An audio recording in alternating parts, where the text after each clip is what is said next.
Ça y est, les femmes ont le pouvoir et tout le monde applaudit quand on nomme une femme à un poste avec de grosses responsabilités. Mais parfois, c'est un piège, le piège de la falaise de verre. La falaise de verre fait référence à une situation dans laquelle les femmes sont placées à des postes de leadership lorsque l'entreprise est sur le point de couler.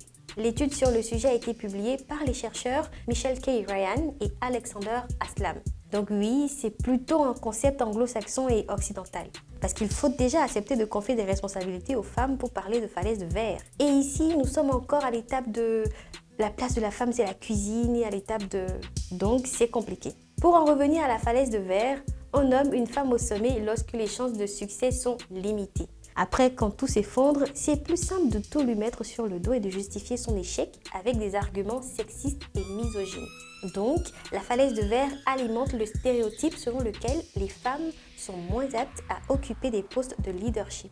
L'exemple le plus célèbre du mouvement, c'est le cas de Linda Yaccarino, nommée PDG de Twitter, ou X, puisque c'est comme ça que son propriétaire a décidé de le renommer. Selon le Wall Street Journal, le réseau social dont le chiffre d'affaires s'élevait à plus de 5 milliards de dollars en 2021 a connu une baisse de revenus publicitaires de 40%.